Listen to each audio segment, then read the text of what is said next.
Obviously the governor came out with his proposal today. There was movement in it. We're optimistic. While we're still not to where we can agree, we're optimistic that we're moving in the right direction. He did, in one of his offers, walk away from the gas tax, which we indicated on Friday would need to be necessary to be considered a real offer.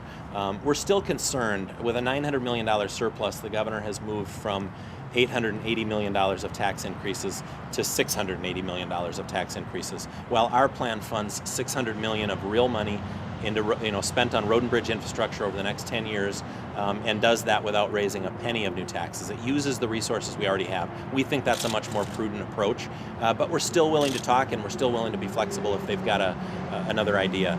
We're also concerned on the transit side. He didn't move 1 inch.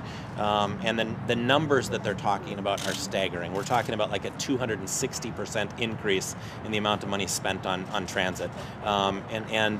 For a mode of transportation that is used by so few percentage of the population, it just doesn't make sense to give them that kind of an increase. So he didn't move at all on the transit. Some tap fees would go up more than 90%. Would that be Yes, palatable? absolutely. I mean, there are some folks that would see their tap fees increase literally double. And I don't think the public is going to approve of that. So it's not just will we approve of it. We're really staking out positions that we think are consistent with where the public is on these issues, and the public's not going to swallow a doubling of their tap fees. What happens now? I'm sorry. Well, we're gonna probably meet this afternoon and hopefully work on setting targets for all of the committees: transportation, taxes, the supplemental spending. In addition to the transportation. So hopefully we can get some progress made on that. The governor indicated he's ready to do that. So are you willing to accept any tax increases or tap fee hikes? We're willing to talk about it if it's reasonable, but it's a tough argument to make with the public that when you have a $900 million surplus that you need to raise taxes or fees to pay for something that's everyone's priority.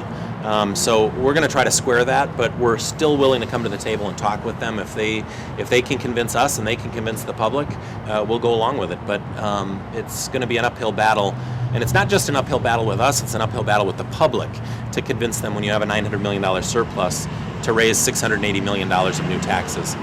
That's a tough sell. You and the Democrats have been arguing for a week that you can't set global targets until you have transportation done. You still don't have transportation done.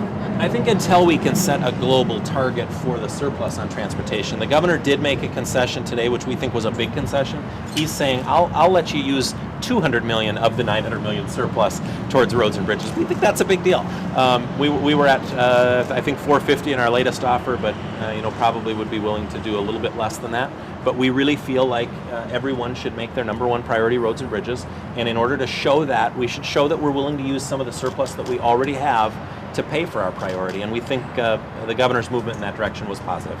Mr. Speaker, what concessions are you willing to make on transportation? It's still not clear. Well, we're going to go me. back and peruse through these numbers and see if there's something we can come up with. We've got caucus this afternoon at 2 o'clock, so we'll be discussing it with our caucus, and hopefully we'll see some progress today yet. So thank you all.